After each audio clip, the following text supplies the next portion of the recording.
y ante todo agradecerte que hayas ofrecido esta charla, que la más de interesante y que nos ayudas a darnos visibilidad pues entre mucha gente, porque además esperamos una buena concurrencia.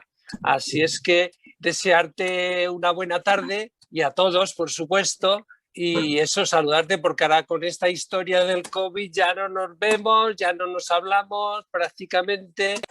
Hoy tenemos, dentro de las actividades culturales de la Asociación Retina, tenemos a Miguel Valiente. Miguel Valiente no es la primera vez que se asoma con nosotros. Ha estado ya anteriormente en la última cena de Ecocentro, luego nos llegó la pandemia, no pudimos hacer otra posterior, y también en el último concierto, en la 11. Es decir, que algunos de vosotros ya le conocéis, ¿no?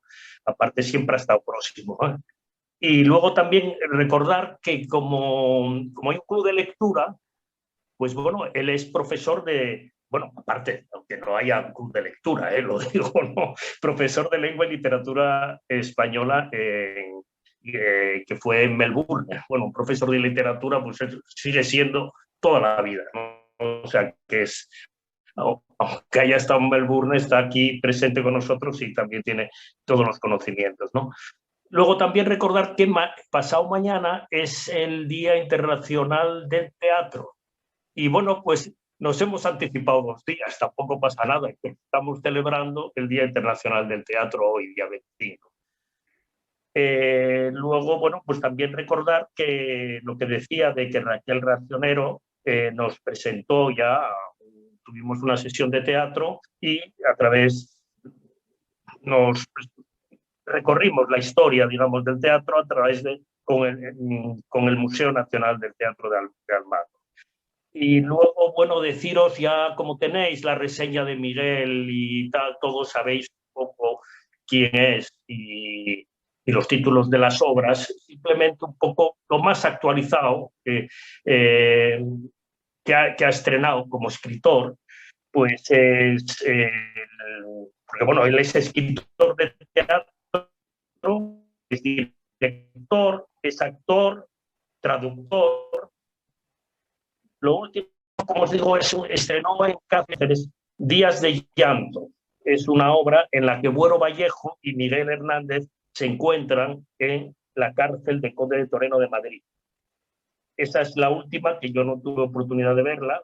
He visto otras, que os puedo decir. Por ejemplo, hay una que me ha gustado mucho, que es Dios ha salido y no se le espera, que hay 2 personajes ahí, que es Marilyn Monroe y Unamuno. Entonces, 2 personajes antagónicos, parecen antagónicos, pero se encuentran en el más allá y encuentran sus puntos en común, ¿no? En el etéreo, ahí hablan y se van encontrando, ¿no?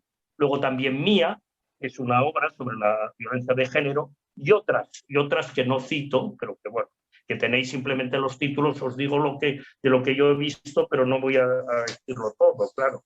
Luego también es director, ha sido director y actor en obras de Beckett, de Arthur Miller, de Unamuno, de Plauto, de, bueno, etcétera, ¿no? Bueno, también sí, deciros que últimamente, y esto me corriges, Miguel, por si me equivoco, ¿no? Como él hace teatro radiofónico, pues últimamente estaba en una versión de Los Santos Inocentes en Radio Nacional. Yo creo que no sé si es lo último, o vamos, te quiero decir, me corriges si me equivoco de eso. Y bueno, ya doy paso a Miguel, que es lo importante. Adelante, Miguel. Gracias. Lo primero, gracias a la Fundación Retina por darme esta oportunidad de contaros cosas, de aburriros un rato, y gracias a mi amigo Jaime, que si hubiera vivido en otros tiempos habría sido ponderador. Ya sabéis que era la figura que iba a los contratos matrimoniales para exagerar las virtudes y el patrimonio y la inteligencia o del contrayente o la contrayente. Jaime hubiera sido un buen ponderador porque siempre exagera las supuestas bondades de sus amigos, por su gran generosidad. Gracias, Jaime. Y además, tú no te equivocas, lo has dicho muy bien, no te has equivocado nada. Ya los piropos ya han pasado. Bien, empiezo por decir que yo no soy un experto en teatro. Si por experto se entiende saberlo todo, ¿eh? Yo no sé todo de nada. Seguro que entre las personas que estáis hoy aquí, los hay que han visto o leído tantas o más obras que yo, y seguro que algunos tienen incluso mejor memoria que yo, porque yo estoy en una fase ya en la que de repente se me olvida tal autor o tal obra y tengo que empezar a darle a los dedos, que es la forma de recuperar la memoria, como bien sabéis, ¿eh? Lo que no me pasaba cuando tenía 30 años, evidentemente. La justificación para mi presencia aquí, yo diría que es que a lo largo de mi vida he vivido el teatro desde muchas vertientes, como lector, por supuesto, como profesor, como director, como actor, y hasta como actor radiofónico, como ha dicho Jaime, en los programas de teatro de Radio Nacional que se llaman Ficción Sonora. Llevo desde el año 2007 colaborando como actor en esos programas. Por lo tanto, tengo una visión, digamos, panóptica del teatro, no solamente desde un punto de vista literario, lector, sino también participante. Y vamos a entrar en materia. Yo diría que, a diferencia de la novela o de la poesía, el teatro es la forma literaria en la que el teórico destinatario, pues el público, tiene un mayor grado de implicación, hasta el punto de que, en mi opinión, se le puede considerar partícipe en la elaboración de la obra. Mientras que en la poesía o en la novela tenemos un autor y un destinatario individual, en el teatro, desde el autor del texto al último espectador que asiste a la representación, hay un mundo muy rico y muy complejo de participantes que interactúan, que se comunican, que participan y que enriquecen la obra, bueno, o la empobrecen, depende.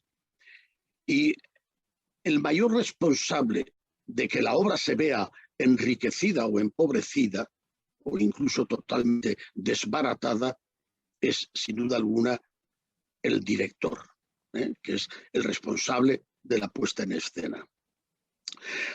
Hay directores que respetan de forma escrupulosa, a ultranza, todas las indicaciones escénicas del autor, o bien por respeto al autor, o bien porque carecen de imaginación, todo depende.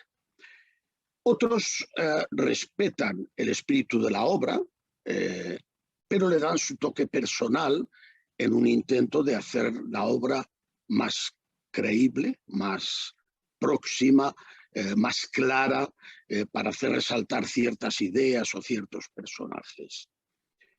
Y después, por último, están ciertos directores estrella que usan la obra de un autor famoso como mera excusa para hacer su propia obra, para lucirse. De estos directores ahora hay quizá demasiados. Por supuesto, qué duda cabe que tienen una importancia enorme los actores y actrices, ¿cómo no? Pues de su grado de solvencia y de su dominio del arte interpretativo depende que la obra logre emocionar, convencer, deleitar o aburrir a la muerte. Podemos hablar también que de los actores y las actrices hay algunos con vicios adquiridos, que se esfuerzan por sobresalir por encima del texto, eso lo hemos visto muchas veces,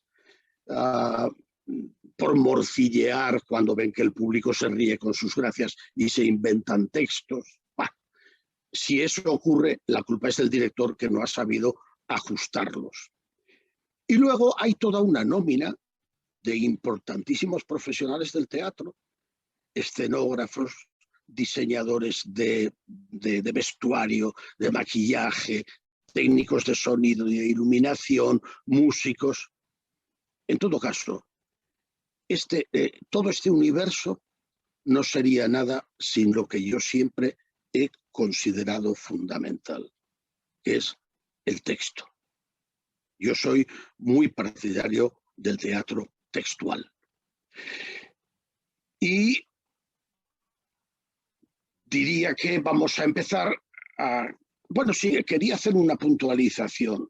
Pero la novela es el género que más posibilidades creativas le da al lector.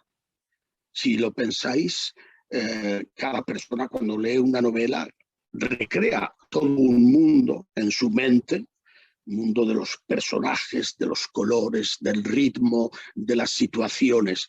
Si pudiéramos plasmar en imágenes lo que cada mente de cada lector ha visto, tendríamos cientos de películas distintas. En cambio, en el teatro, lo mismo que en el cine, el espectador se tiene que conformar con aquel mundo de imágenes que le ofrecen en el escenario o en la pantalla. La gran diferencia entre el cine y el teatro es que, como sabe muy bien cualquier persona que haya vivido el teatro más o menos de cerca, es que no hay dos funciones iguales. Aunque el decorado sea el mismo, aunque el mobiliario sea el mismo. Los actores y las actrices no ofrecen el mismo registro en cada función, ni muchísimo menos. Y el público tampoco es el mismo, y el público tiene una influencia enorme. Las reacciones del público afectan de forma muy directa a los intérpretes. Y no digo porque tengan que estar haciendo exclamaciones o riéndose, no, es que, por ejemplo, en una escena intensamente dramática, cuando el público está entregado de verdad, se puede cortar el silencio. Y eso los actores y las actrices lo perciben, y perciben también algo tan demoledor y tan destructor como ese ruidito de las butacas cuando la gente empieza a moverse en la butaca porque empieza a estar nerviosa o aburrida. Es decir, el teatro tiene una cantidad de vértices y de enfoques enorme, y no se termina con un texto, ni muchísimo menos. Y también mantengo otra teoría, y es que una obra de teatro no representada, yo no diría que es una obra fallida, pero sí diría que es una obra absolutamente incompleta. Y en ese sentido, yo siempre tuve una postura muy clara al respecto, y en mi época de la Universidad de Melbourne, cuando estaba allí de profesor de literatura, creé una asignatura que era teatro español contemporáneo, pero que tenía una característica especial, y es que los alumnos estudiaban Valle-Inclán, estudiaban Lorca, Buero Vallejo, Alfonso Sastre, pero tenían la obligación, para aprobar el curso, entre todos, de hacer el montaje de una de las obras que habían estudiado. Porque mi teoría es que solamente cuando se representa ante el público, la obra adquiere su total integridad. Y lo hacían muy bien, y esta es una iniciativa que después en otras universidades, en otros departamentos de idiomas, se instauró. Pero bueno, vamos a hacer un recorrido que me gustaría que fuese breve, pero si en algún momento os aburrís muchísimo, me lo decís y yo corto. Del teatro desde sus orígenes hasta nuestros días. Un recorrido que será breve porque no quiero que sea interminable, sino que hay que mostrar cuál ha sido la evolución que ha sufrido esta forma literaria desde el momento en que empezó a haber algo que podía llamarse teatro en la antigüedad.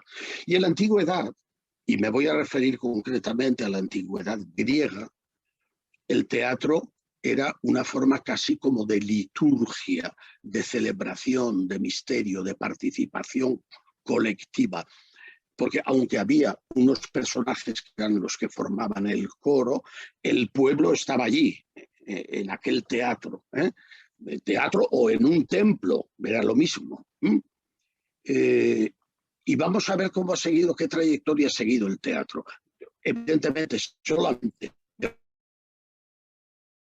voy a referir al teatro grecolatino, Y después pasaré directamente al teatro español. Primero porque no habría tiempo de otra cosa. Segundo porque no tengo los conocimientos suficientes como para adentrarme en el teatro alemán, en el teatro inglés, en el teatro francés. No, conozco algunas obras, conozco algunos autores, pero lo que yo conozco mejor es el teatro español, evidentemente.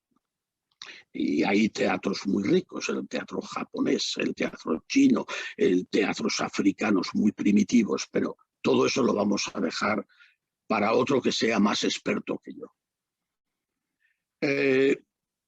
Un pequeño inciso para decir que el teatro fue la primera expresión literaria en alcanzar popularidad entre la gente y el reconocimiento del público, mucho antes que la épica o que la poética.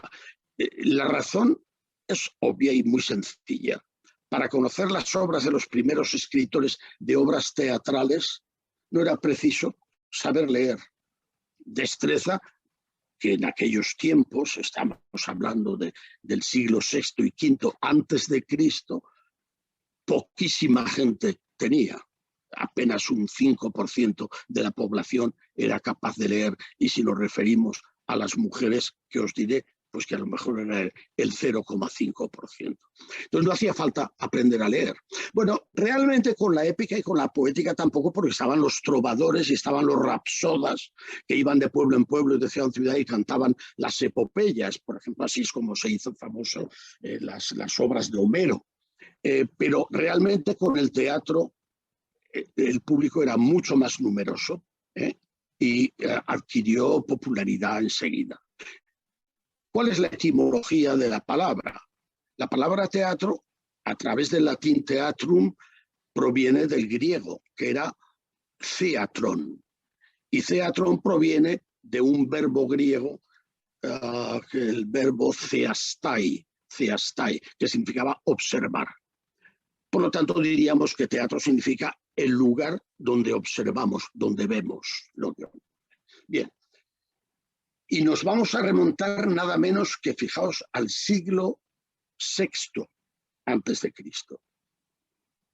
Bien, ya sé que cuesta imaginarse todo esto, pero bueno, ahí se producen las primeras experiencias de lo que va a acabar convirtiéndose después en teatro, que son unas celebraciones que se realizaban en un templo, al pie de un altar donde se sacrificaba un carnero, y eran unas fiestas llamadas Dionisias en honor de un dios. ¿Qué dios? Pues el dios Dionisos.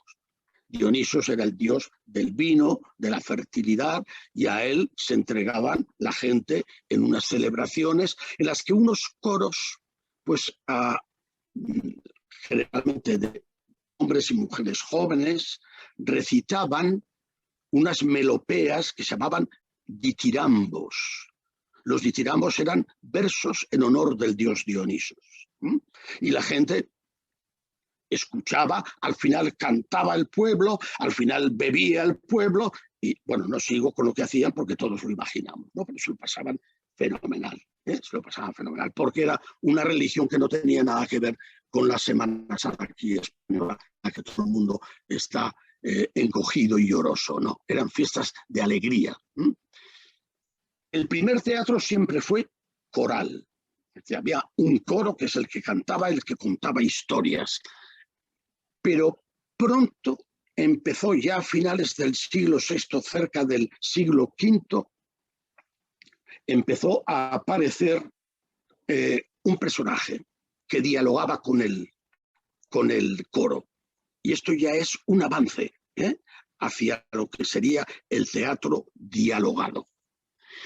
Del teatro griego clásico, yo solo querría destacar una serie de puntos que considero absolutamente esenciales.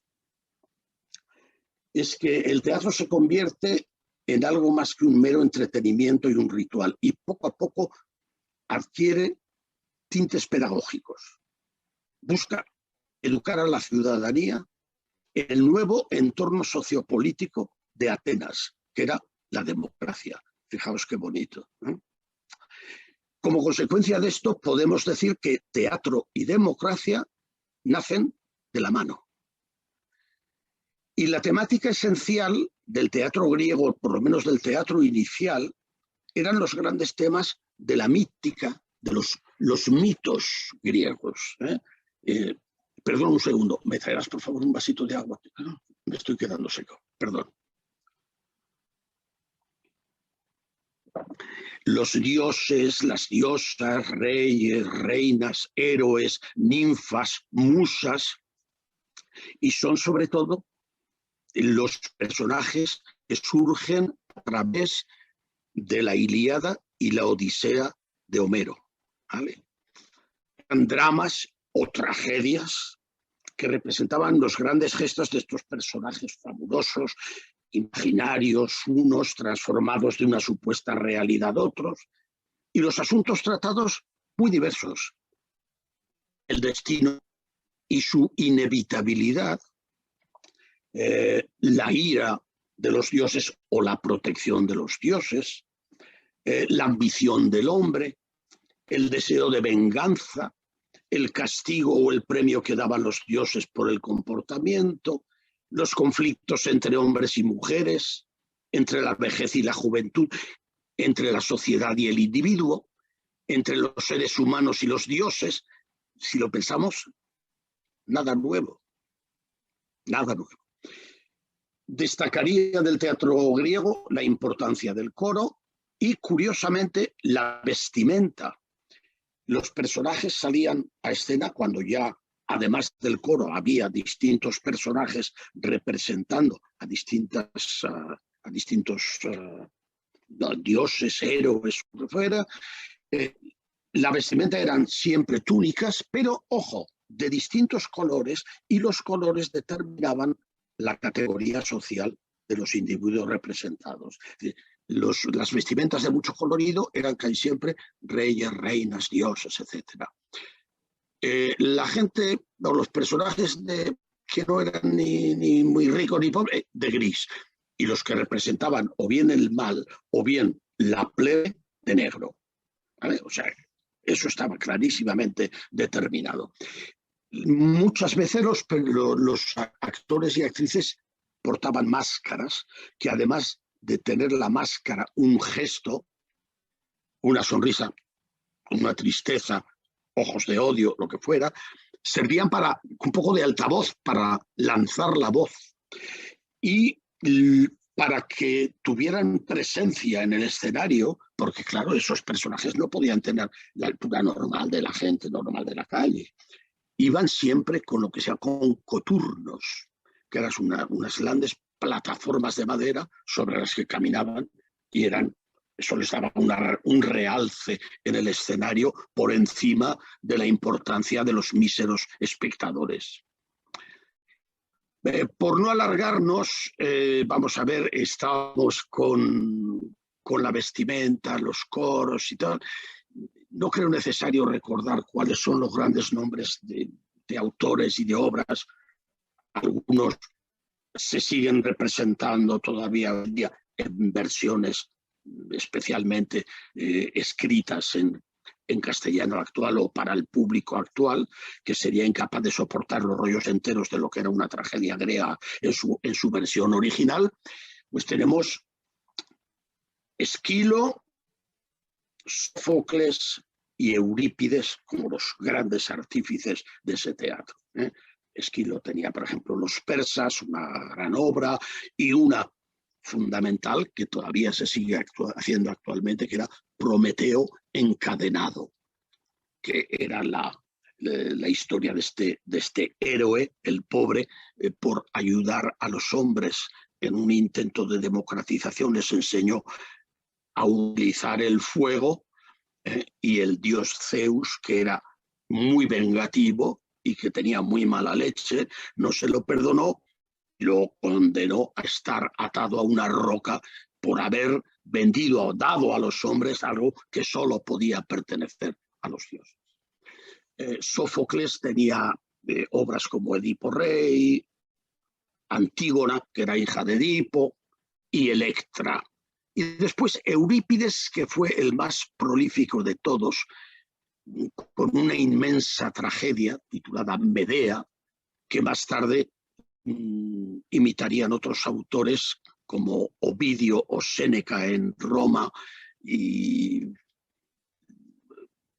pues Electra, las troyanas. No vamos a recuperar porque además no me acuerdo de todas las obras de Eurípides. Me gustaría hacer hincapié en un aspecto no siempre suficientemente destacado en la tragedia griega, y es la importancia que en ella adquiere el papel de la mujer. Esto de la reivindicación del feminismo parece que es cosa de ahora, pero siempre ha habido momentos en que la mujer ha intentado sacar cabeza de una sociedad opresora. Hay una serie de obras en las que se denuncia las desigualdades que les impone la sociedad a las mujeres y el decisivo papel que han desempeñado, a veces incluso en algunos personajes superando en crueldad y en violencia a los propios hombres. Os voy a leer un texto de Medea, brevísimo, en la cual lamenta el sufrimiento a que se ven sometidas las mujeres por el papel que les impone la sociedad. Y dice Medea: de todo lo que tiene la vida y pensamiento, nosotras las mujeres somos el ser más desgraciado. Empezamos por tener que comprar un esposo con dispendio de riquezas y tomar un amo de nuestro cuerpo, y este es el peor de los males. Dicen que vivimos en la casa una vida exenta de peligros, mientras ellos luchan con la lanza. Necios. Preferiría 3 veces estar a pie firme con el escudo que enfrentarme al parto una sola vez. Añade: una mujer suele estar llena de temor y es cobarde para contemplar la lucha y el hierro, pero cuando ve lesionados los derechos de su lecho, no hay otra mente más asesina. Este es un texto de Medea, que nos dice algo de cómo en aquella época se veía, o algunos autores veían ya la mujer.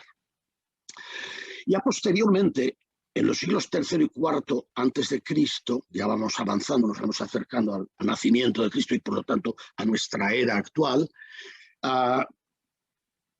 irrumpe la comedia, ya no la tragedia, irrumpe la comedia, que es mucho más próxima a la gente, a la plebe, con personajes que ya no son dioses, héroes, reyes, sino personas normales.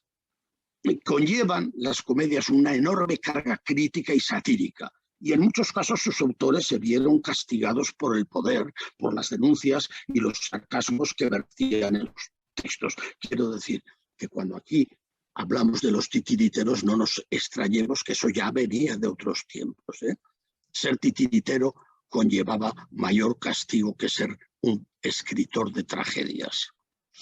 El principal escritor de tragedias, de comedias, fue Aristófanes, que usaba personajes de la vida real y abordaba temas sociales y políticos de todo tipo. Se metía con los escritores, se metía con los filósofos. Aristóteles le dio en todo el borro muchísimas veces.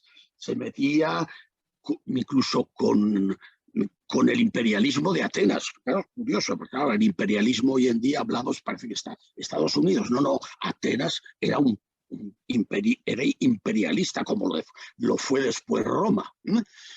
Y escribió una curiosa comedia, curiosísima, de la que no sé si habéis oído alguna vez, que se llamaba Lisístrata. Y Lisístrata cuenta una anécdota divertidísima. Estaban en guerra los laconios y los atenienses. Y Lisístrata estaba hasta las narices, como todas las mujeres, porque las mujeres sufrían todos los problemas de la guerra en su propia carne. Y entonces Lisístrata se convirtió en la líder del movimiento feminista griego de aquella época y convocó a todas las mujeres a luchar para conseguir la paz. ¿Y cómo lo consiguieron? Nada menos que con una huelga sexual. Les dijeron a sus hombres que hasta que no consiguieran la paz no se jalaban una rosca. Y os voy a leer curiosísimamente un pequeño texto que he anotado aquí, en el que Lisístrata y las demás mujeres se han encerrado en la Acrópolis. Han cerrado con llave y han dicho, muchachos, apañaos porque esto tenemos cerrado aquí todo. Aquí no hay, aquí hay huelga. Y Lisístrata toma una copa de vino y dice, todas las mujeres toquen esta copa y repitan después de mí. Y entonces ella dice una serie de frases y las mujeres del coro la repiten. No tendré ninguna relación con mi esposo o amante. El coro, no tendré ninguna relación con mi esposo o amante. Aunque venga a mí en condiciones lamentables. No sé lo que querían decir con lamentables, pero me lo imagino. Permaneceré intocable en mi casa, con mi más sutil seda azafranada. Ojo, además, con la sutil seda azafranada como para fastidiar más. ¿Ves cómo soy de guapa? Pues no lo vas a catar. Y haré que me desee, y no me entregaré, y si él me obliga, seré tan fría como el hielo. Y se vuelve Lisístrata, dice, todas han jurado, y el coro de mujeres dice, todas. Bien, lo que sí os puedo decir, que en la obra se termina la guerra y les imponen a los hombres, sí, cuenta el texto de la tragedia, literalmente dice, al final los hombres ceden y acuden a la Acrópolis, entre comillas, dice, todos erectos, y aceptan firmar la paz, con lo que las mujeres pueden poner fin a la huelga y todos felices y comieron perdices. Bien. En todo caso, vemos que hay una gran carga ideológica. Bueno, pasan los siglos, pasan los tiempos y el poder griego decae. ¿Y qué surge? Surge otro poder paralelo, el poder de Roma. Roma consigue el poder político sobre Grecia y sobre todo el Mediterráneo. Pero muy curioso, porque Roma impone el poder político, pero no el cultural. Al contrario, Roma se heleniza. Roma copia absolutamente todo de la cultura griega. Hasta los dioses, por ejemplo, que les cambia el nombre. Zeus pasa a ser Júpiter, y Ares pasa a ser Marte, el dios de la guerra. Y Dionisos, el dios del vino y la fertilidad, para ser Baco, y así sucesivamente. Pero en realidad, los romanos se impusieron por la fuerza de las armas, pero se sometieron a la fuerza de la cultura griega. Y los poetas y los autores de teatro se inspiraron en los griegos, se inspiraron hasta el punto de que copiaron. Aquello fue auténticamente un plagio, así de simple. La Eneida de Virgilio está basada en la Ilíada y en la Odisea de Homero. Y en cuanto al teatro, el teatro antes del romano era antes de la helenización, los romanos tenían un teatro callejero, con personajes chuscos, el gordo, el viejo estúpido, el jorobado, el glotón, y eran comedias de humor muy vasto. Pero ya cuando se helenizan, se empiezan a refinar. Y entonces, en la tragedia, los romanos no dieron grandes nombres, seamos honestos. Se limitaron a imitar, por ejemplo, Ovidio y Séneca escribieron otra Medea, pero la tragedia romana, en mi opinión, apenas tiene entidad propia. Lo que sí prosperó mucho entre los romanos fue la comedia. Una comedia que tuvo un gran representante fundamental, que fue Plauto, del cual tuve la dicha de dirigir y actuar en una obra suya hace muchísimos años, en mi época de teatro universitario, que fue la Aulularia, la olla, de la que después se derivaría el Ávaro de Molière. Los temas que surgen en el teatro, en la comedia romana, pues son la avaricia, el miedo a la muerte. Un tema que se da mucho después en el teatro en el siglo de oro español, la rivalidad entre un viejo y un joven para conquistar el amor de una mujer joven, las diferencias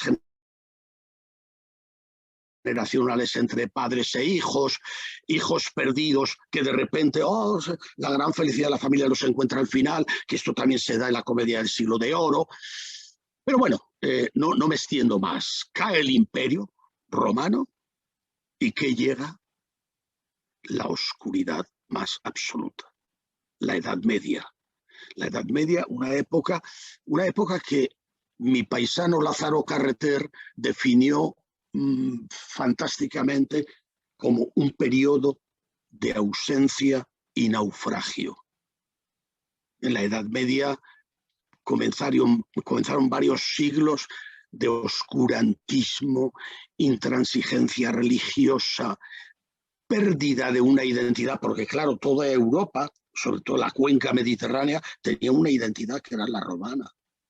Pero de repente esa identidad se perdió y se crearon docenas de nuevas identidades, de nuevas fronteras y de nuevas lenguas, algunas de las cuales se acabaron romanizando y pasaron a ser pues, el castellano, el catalán, el francés, el portugués, derivadas del latín, pero con influencias múltiples. ¿Y qué pasó con la cultura y con el teatro? Pues que el teatro tuvo que reinventarse. ¿Y cómo nació el teatro griego? Pues de la misma forma va a nacer el teatro medieval. Y me refiero concretamente a España. Es muy parecido en Francia o en Italia, pero me voy a referir exclusivamente a España. ¿Dónde se va a desarrollar el primer teatro primitivo de la Edad Media español? En las iglesias. Patrocinado, vigilado y controlado por los padres de la iglesia. El teatro empezó siendo una actividad puramente litúrgica, evangelizadora, didáctica, que los propios oficiantes de la misa hacían al pie del altar para ilustrar al pueblo ignorante para que siguiera las enseñanzas correctas. Estamos hablando del siglo IX. Hasta el siglo IX, fijaos, desde el primer siglo con la cultura romana hasta el IX, hay 800 años en lo que se refiere a la cultura, al teatro, a la literatura española, de vacío, de oscuridad. Estamos hablando del siglo IX, para que os hagáis idea, es la época de Carlomagno, en Francia. Y el teatro en español más antiguo que se ha podido recuperar es el Auto de los Reyes Magos. Es un texto religioso, a diferencia de los que son simplemente liturgia.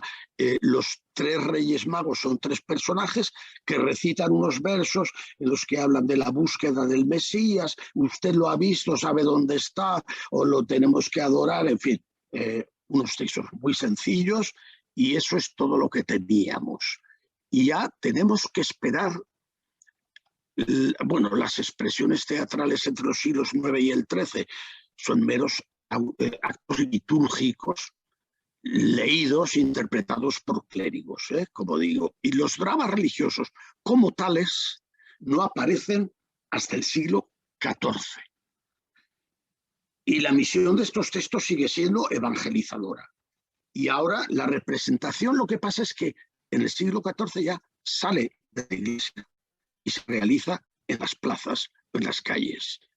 Y ya tenemos incluso actores no profesionales, actores ocasionales que representan eso. Y hay dos cosas fundamentales. Una es los autos sacramentales, el más famoso de los cuales es posterior, es el Gran Teatro del Mundo de Calderón, y los autos sacramentales siempre se celebraban en el día de Corpus, del Corpus Christi. También existían unos textos muy curiosos que eran de origen francés, que se llamaban las danzas de la muerte. En España los llamaban danzas macabras, en las que eran unos textos en los que la muerte, vestida de esqueleto, un personaje vestido de esqueleto, invitaba a personajes de todo tipo, ojo, no solamente de la calle, invitaba al papa, al rey, a los obispos, a un labrador, a un fraile, a danzar con ella alrededor de la tumba de un muerto para recordarle que al final todos somos iguales y a todos nos iguala la muerte. Y el gran resurgimiento del teatro español se produce ya evidentemente en los siglos XVI y XVII. Bueno, se me ha olvidado mencionar otra forma de teatro que se dio junto con los autos sacramentales, que fueron los misterios. Y hay uno todavía que se celebra en España todos los años, el Misterio de Elche, que es un texto litúrgico, religioso, acompañado de música, y ese se sigue celebrando a pesar del paso de los siglos. El nuevo teatro del siglo XVI y XVII es el resultado de una serie de hechos. Uno, la llegada a España de las ideas del Renacimiento, que fue un movimiento de renovación cultural en el campo de las artes, de la ciencia y del humanismo. Hay una profunda reivindicación de la cultura griega y latina y hay un hecho fundamental a ese teatro. Y es que por primera vez Dios deja de ser el centro. Se abandona lo que se llama el teocentrismo y se va a abrazar al hombre como el centro del universo, el antropocentrismo. Eso es fundamental. Esto no quiere decir que se deje de hablar de Dios, ni muchísimo menos, que el teatro español tendrá mucho contenido religioso, pero ya no es el centro de preocupación de la cultura y del teatro. Es el hombre. Como consecuencia de lo anterior, de ese abandono del teocentrismo, el teatro escapa al control de la Iglesia. Se le va de las manos y el teatro se hace, no es que se haga ateo o anticlerical, ni muchísimo menos, simplemente se hace laico, por decirlo de una forma fácilmente entendible. Y también como consecuencia de todo lo anterior, se abre un nuevo escenario. Teníamos las iglesias a pie del altar, luego la plaza delante de la iglesia, las calles, y de repente surge el nuevo teatro, que es el corral de comedias. Los corrales de comedias, con medios aún muy rudimentarios, evidentemente, y con compañías estables o con compañías itinerantes, es el lugar donde la gente va a ver teatro.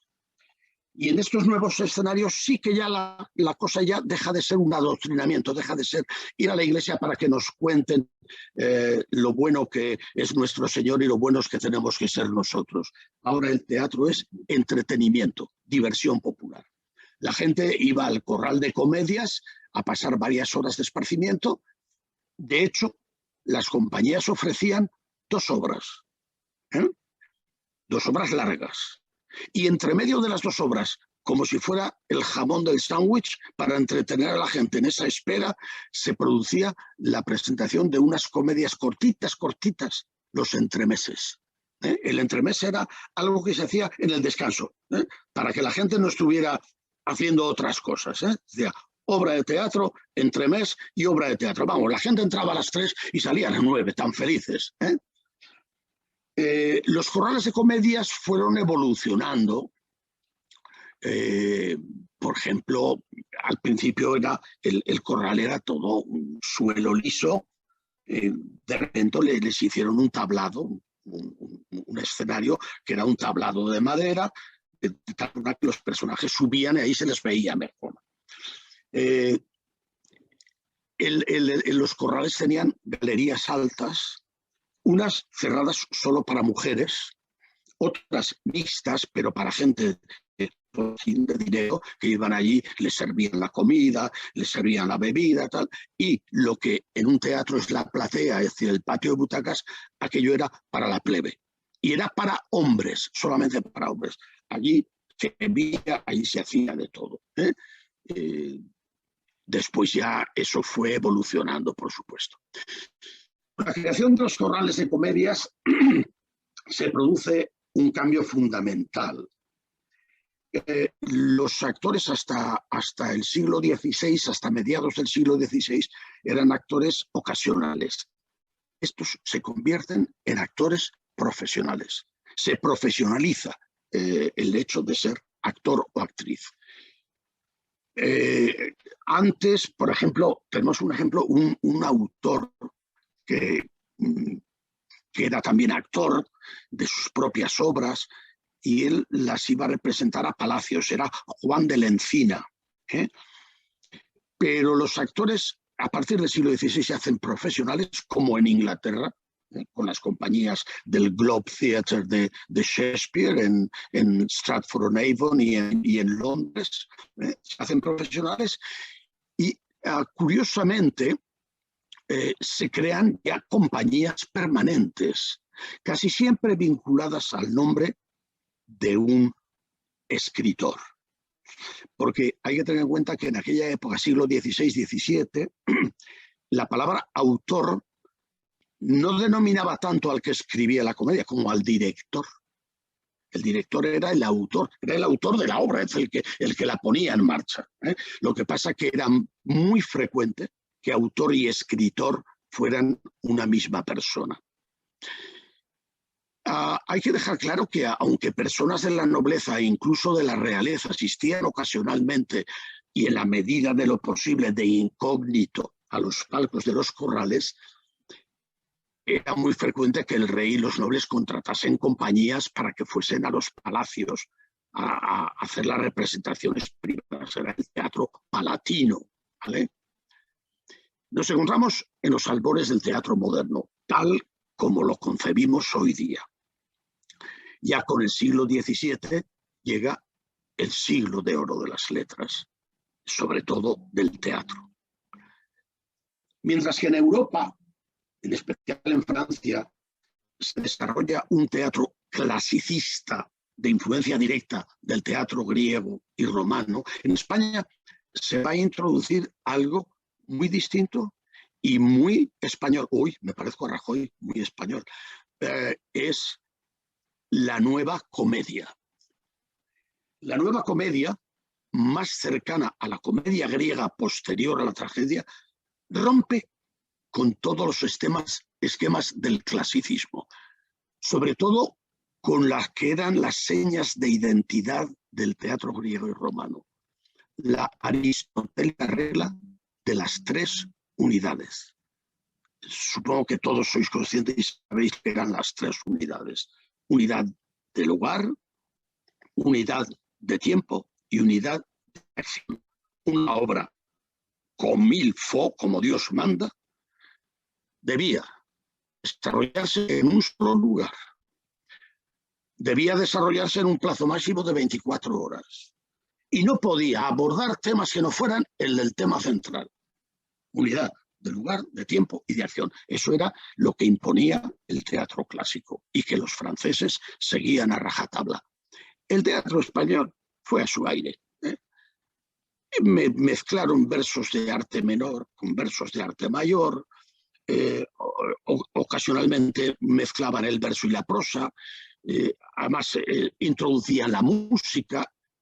Todo esto de la introducción de la música posteriormente dará pie al nacimiento de un género absolutamente español, que es la zarzuela.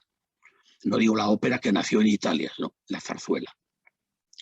Todo esto de la comedia nueva tiene un nombre que lo define, que es el teatro barroco español. Y en ese terreno surgen nuestros grandes creadores. Lope de Vega y una larga nómina de autores: Tirso de Molina, Vélez de Guevara, Ruiz de Alarcón, y quizá como cierre, broche de oro de este teatro barroco, un autor que a nadie se le escapa, Calderón de la Barca. Creo que es innecesario y que yo me ponga a hacer un listado de las obras de esta época, estar en la mente de todos, ¿no? El Perrotela, Noradamambo, Don Gil de las Calzas Verdes, El Caballero de Olmedo, Peribáñez y el Comendador de Ocaña.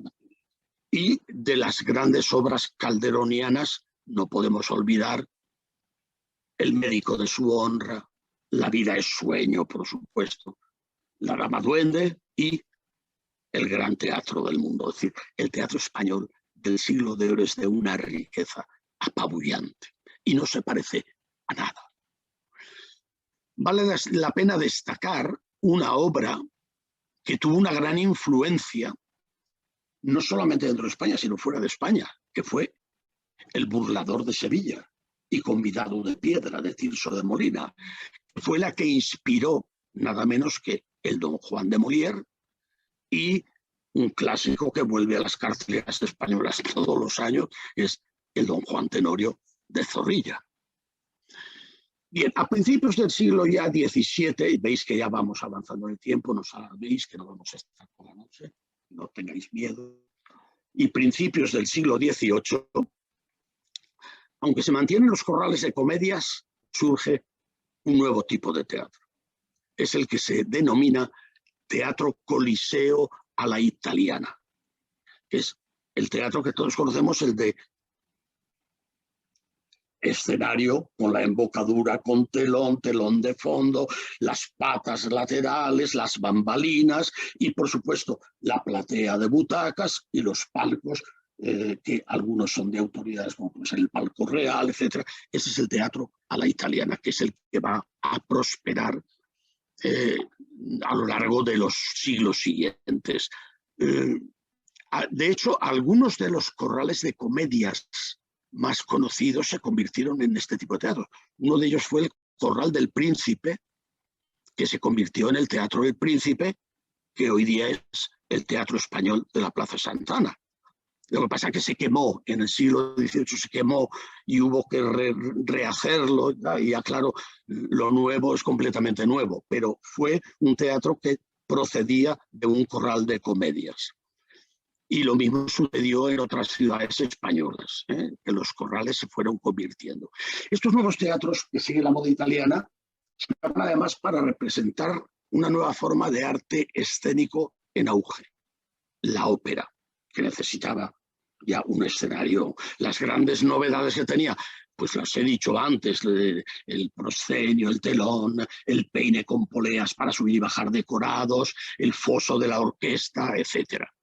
Pero el siglo XVIII no se limita a la introducción de este nuevo tipo de teatros.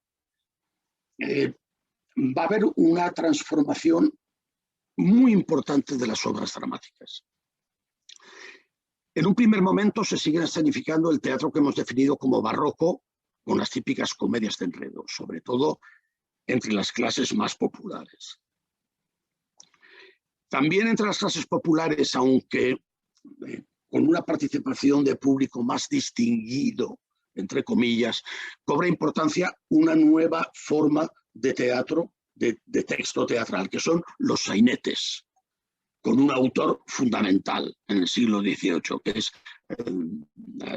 Leandro Fernández Moratín. ¿Vale?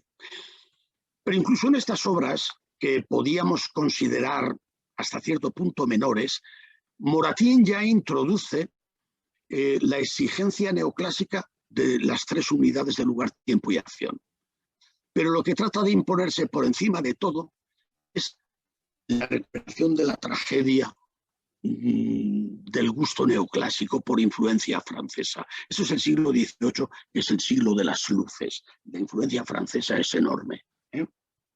Era un teatro que quería ser grandioso, huir de excesos de todo tipo, ser educativo, moralizante, alejado de la charlatanería. Un teatro de buen gusto para las altas clases sociales.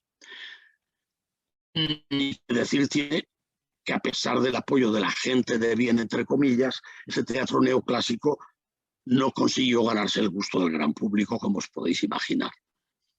Seguro que si digo algún título de este tipo de obras ni os van a sonar. Tengo alguna apuntada porque yo no me acordaba.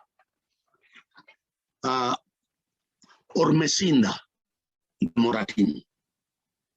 ¿Os suena? A mí no. Una que a lo mejor le suena a mi amigo Jaime es Pelayo o la muerte de Munuza, de Jovellanos. Es decir, este se había tomado unas sidras, Jovellanos, dijo, con don Pelayo a muerte contra los moros. Y ahí escribió una tragedia grandilocuente y horrorosa. Perdona, Jaime, que diga eso de tu paisano. Además, así, una tragedia, a ver, de Don Sancho Gracia, de José Cadalso. Os cuento, a ver si hubierais sido capaces de ir a ver la tragedia en 5 actos, a las 3 unidades y en endecasílabos pareados. Bueno, para tener pesadillas durante varios meses.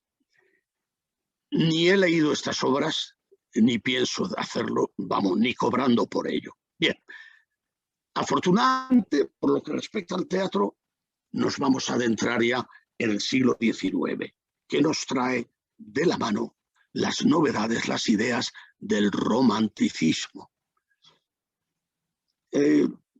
Frente a la armonía y el racionalismo neoclásicos, surge con el romanticismo un gusto por lo pintoresco, por lo misterioso, por la imaginación, por la búsqueda de libertad, por el amor, por supuesto. Los temas, evidentemente, búsqueda del amor, búsqueda de la libertad, búsqueda de la gloria. El amor, en la medida de lo posible, y perdónenme la redundancia, debe ser imposible, un amor imposible, y que debe conducir a terribles muertes, trágicas muertes, asesinatos, suicidios, envenenamientos y toda clase de tragedias lacrimógenas, ¿vale? Esto, por supuesto, a la gente le gusta. Hay una ruptura con todas las normas. Se acabaron las 3 unidades del clasicismo. Las obras no buscan ser didácticas, sino conmover, espeluznar. Se mezcla la prosa y el verso, se combina lo trágico y lo cómico. Es la revolución del romanticismo. Es el momento en que el teatro alcanza una dimensión nueva y desconocida por otra razón. Porque a los artilugios que ya se habían ido imponiendo en los siglos, sobre todo en el XVII, los teatros, con los artilugios y los dispositivos para crear efectos. Por ejemplo, la máquina de hacer truenos, la máquina de hacer lluvia, del sonido de la lluvia, pues se fueron imponiendo otros artilugios más fuertes, más importantes, con utilización de pólvora, de disparos, la creación de un barco en medio de un océano con olas que parecía que se iba a sumergir, iba a naufragar. Bueno, los muebles ya son reales, no son de decorado. Los telares de decoración suben y bajan presentando cambios de decoración. Cambia de una ciudad al bosque, es decir, es una locura. La gente iba allí y se lo pasaba a pipa. Era como ver ahora esas películas en las que los efectos especiales predominan por encima de la acción y de todo. Bueno, el público evidentemente se quedaba boquiabierto y no me extraña. La obra cumbre de esta época, El Trovador, de Antonio García Gutiérrez, una obra que se desarrolla, esa me la sé bien por eso, se desarrolla en Zaragoza, se desarrolla en la Torre del Trovador de la Aljafería, que es donde el trovador estuvo preso, y que inspiró, esta obra inspiró una importante obra de ópera de Verdi, Il Trovatore.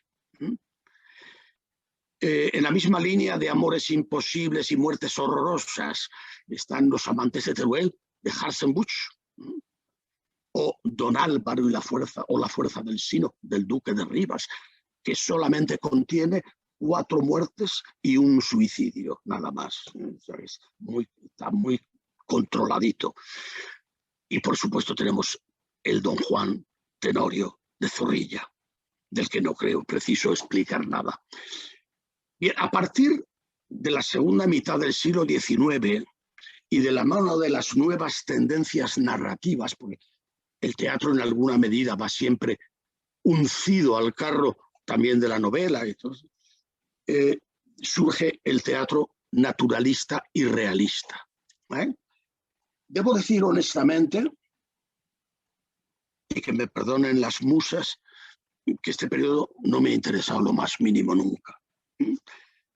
Quizás me influyó el hecho de que el mayor representante teatral de este periodo fue un hombre difícilmente definible, al que siempre he considerado un pésimo autor, melifluo, edulcorado, cursi, al que le dieron el premio Nobel de Literatura.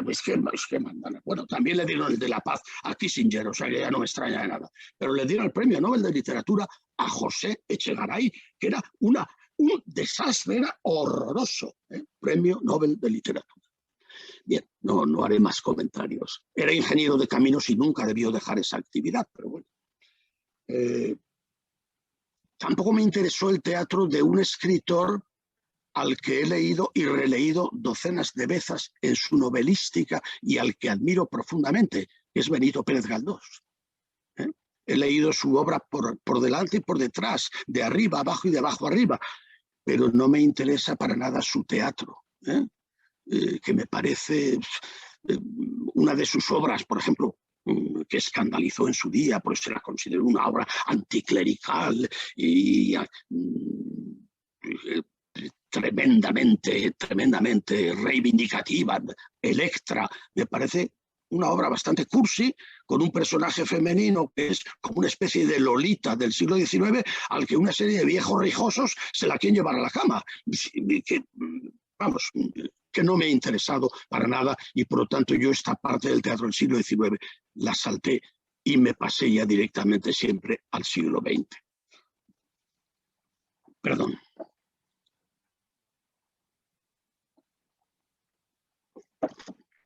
En esa época, ya entrando en el siglo XX, los autores de teatro ya se podían dividir perfectamente en dos grandes grupos. Los del teatro comercial, nada transgresor, de humor fácil, sin ninguna exigencia para el público, con mayor o menor calidad literaria, los hay de calidad literaria y otras menos. Y aquí tenemos autores desde Jacinto Meramente, con su drama rural, de gran calidad, no lo niego, a las comedias de Arniches, Muñoz Seca, y por otro lado estaban los autores que buscaban innovar, es decir, darle al teatro una dimensión nueva, algo que no se hubiera hecho nunca antes, alejada de cualquier tendencia, de cualquier modernidad. Y ahí surgen dos nombres esenciales, en mi opinión, que son Ramón del Valle-Inclán y Federico García Lorca. Valle-Inclán fue el gran innovador. En mi época del teatro universitario, cuando yo a mis 18, 20, 21 años hacía teatro, para mí Valle-Inclán era como un dios. Fue el gran innovador, inventó el nuevo teatro, creó personajes increíbles, situaciones nunca antes presentadas en teatro, de una gran exigencia escenográfica, de una gran dificultad.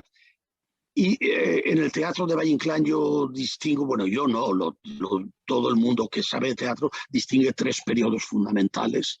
El ciclo mítico, con personajes de la Galicia arcaica, seres violentos, crueles, lascivos, primitivos, brutales, obras, Cara de Plata, Águila del Blasón, Romance de Lobos, Divinas Palabras. Luego viene el ciclo de los esperpentos, en los que crea una deformación absoluta de la realidad, crea auténticas figuras que son caricaturas, personajes grotescos, deformes, repugnantes, risibles, y en el fondo son una denuncia de un país que se desmorona. Bueno, tampoco podemos quejarnos en la época que nos toca ahora, de una España que se desmorona, una España corrupta e ignorante. Y la obra esencial de este periodo de los 70 sería Luces de Bohemia. Y por último tiene un ciclo mucho más amable, más divertido, más ligero, que es el de la farsa. Y se inventa un espacio fantasioso, en cierto modo ridículo, con personajes de la comedia del arte, como la comedia del arte, pues Arlequín, Colombina, y tiene una innovación importante para el que sabe de teatro, y es que introduce un concepto nuevo, el metateatro, es decir, una historia de teatro dentro de una obra de teatro. Eso después se ha hecho muchas veces, eso lo han hecho después Unamuno, lo hizo Pirandello en Italia, pero el metateatro es un invento que crea en el ciclo de la farsa Valle-Inclán. García Lorca es el otro ejemplo que traía a colación. García Lorca es otro mundo, como lo es toda la obra del poeta. Creó obras que eran pura poesía, como El maleficio de la mariposa. Obras históricas con una innegable carga política, Mariana Pineda, a la que condenan a muerte por tejer la bandera de la República. Farsas populares llenas de poesía y humor, como La zapatera prodigiosa.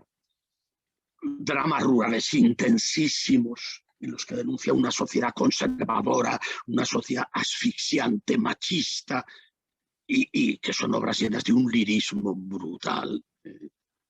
Hierba, Bodas de sangre, La casa de Bernarda Alba.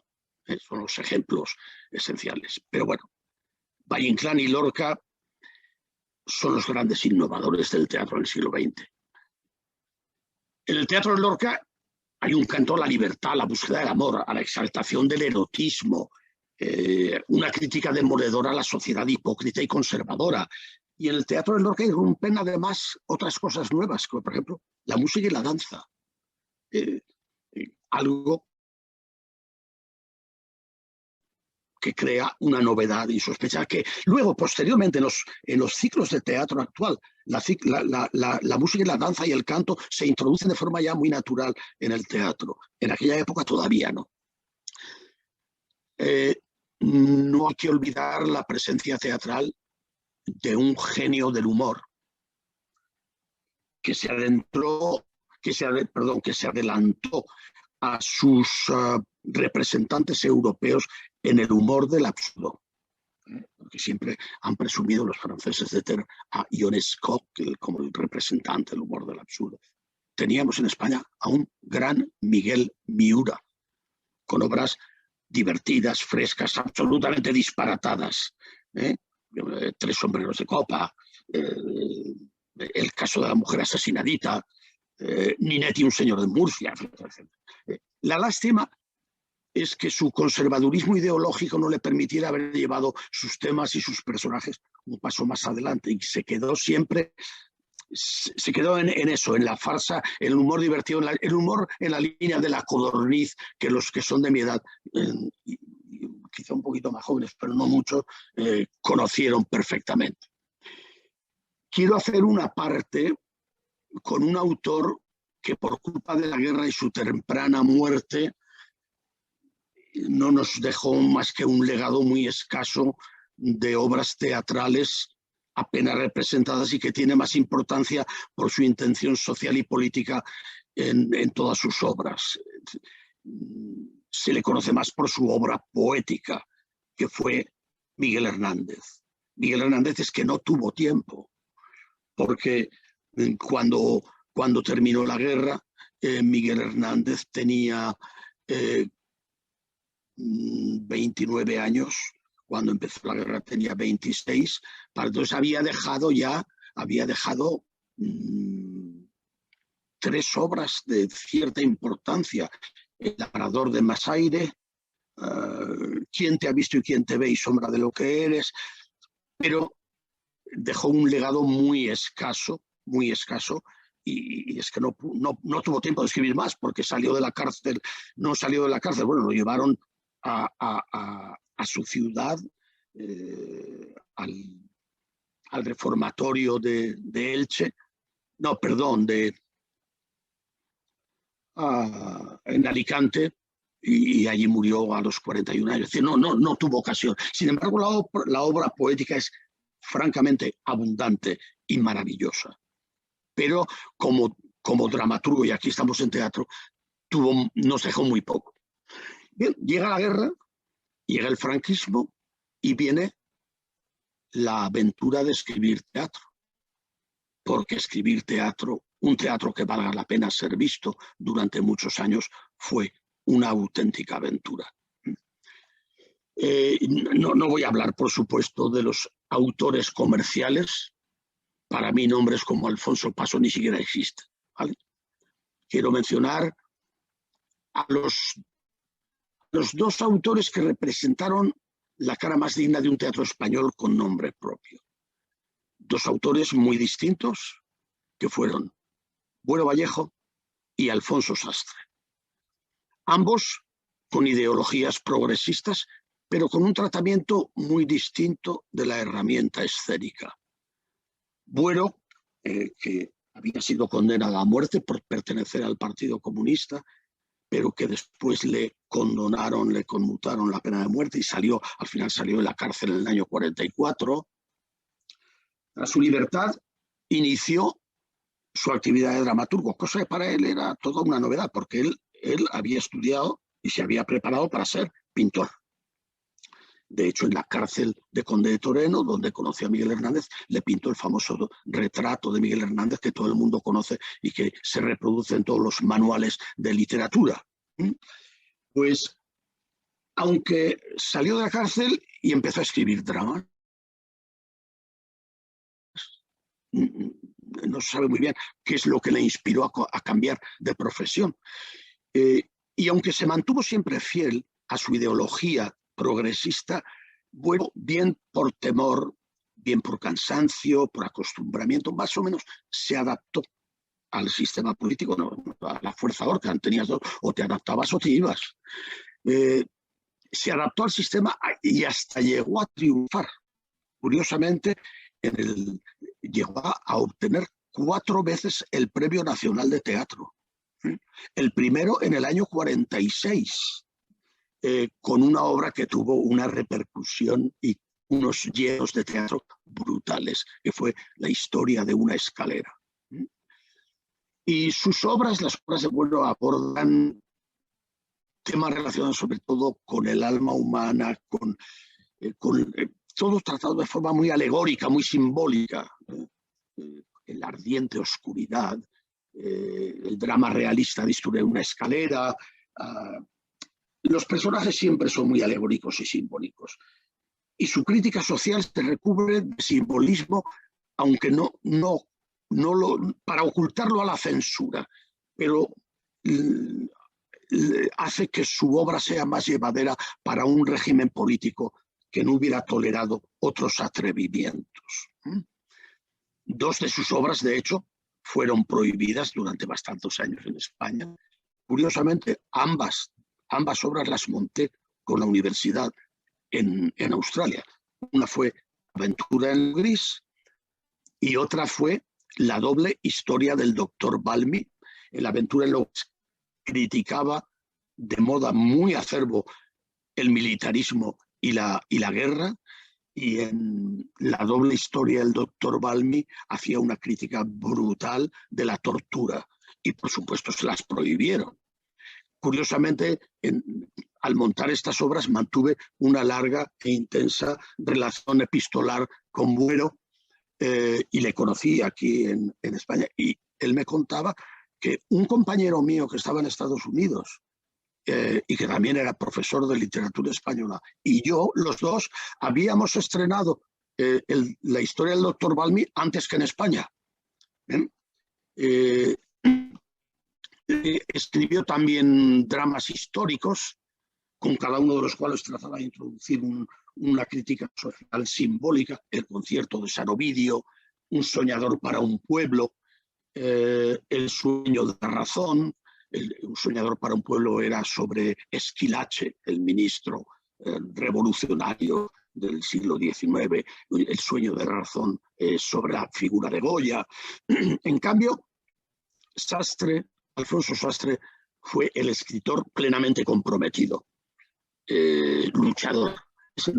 No abandonó su ideología comunista, y tuvo que hacer frente a la persecución constante del régimen, a pesar de lo cual se pudieron poner algunas de sus obras, al menos aquellas que estaban construidas con un lenguaje y unas situaciones como más sosegados.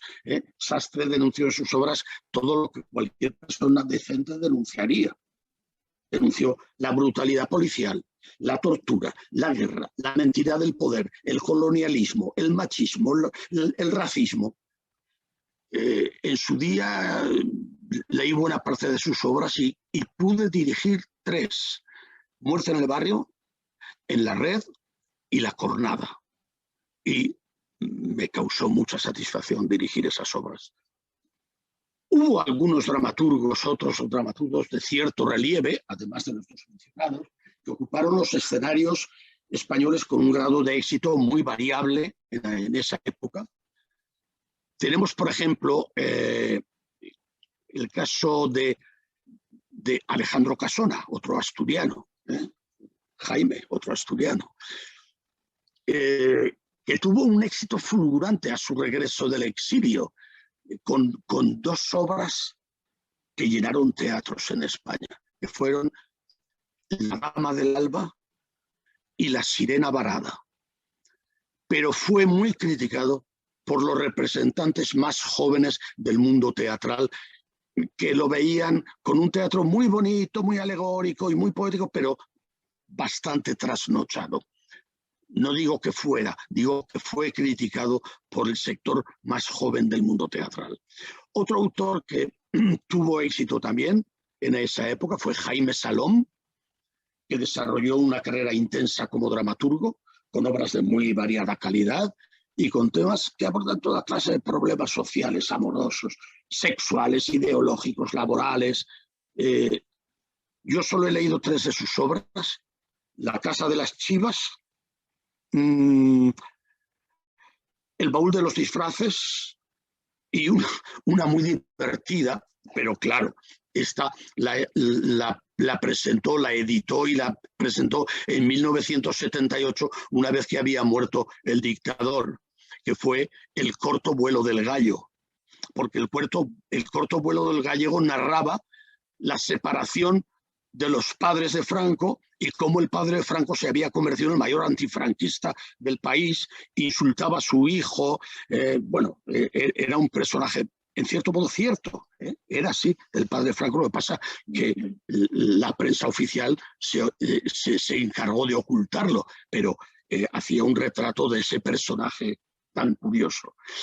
Y después sigue una nómina de autores de los que muchos de vosotros habréis visto, leído o oído algo, porque ya nos vamos acercando cada vez más a nuestra. Lauro Olmo, Carlos Muñiz, más adelante el teatro experimental por ejemplo, con Fernando Arrabal, el gran transgresor. A mí me cae un poquito, me cuesta mucho. Francisco Nieva, Fernando Fernán Gómez, Ana Diosdado, Antonio Gala, y ya más actuales hay una nómina enorme de autores de una categoría extraordinaria, como Andrés Lima, Miguel del Arco, Alfredo Sanzol. Alfredo Sanzol ahora mismo, por ejemplo, en el Teatro Valle Inclán está poniendo una obra suya magnífica, la vi el otro día y os la recomiendo, que se titula El bar que se tragó a todos los españoles. Únicamente no he entendido, y me gustaría preguntarle a Sanzol por qué, porque no he entendido la razón del título, pero bueno, lo del título es lo de menos. Es una gran obra, y Bueno, hay un movimiento muy rico de búsqueda, de investigación de nuevas formas estéticas, con autores muy valiosos, jóvenes actores y actrices que sin duda van a darnos grandes satisfacciones a la escena española. Y yo diría que con los autores y los intérpretes actuales lo que hay que hacer es ir a ver sus obras. Hay que ir al teatro. Y se acabó, y ya no os doy más la lata, que ya está bien. Y aquí abro para que podáis comentar vuestras cosas, decir lo que queráis. Yo os plantearía quizá que dijerais cosas como: ¿qué buscáis en el teatro? ¿Qué os aporta el teatro? ¿Qué cosas os disgustan o os molestan en el teatro? ¿Cuál debe ser la misión del teatro? ¿Qué es lo que el teatro no debería ser nunca? Con esta incitación a posibles temas os dejo el micrófono porque ya estoy con la garganta seca y no puedo más. Muchas gracias por vuestra paciencia.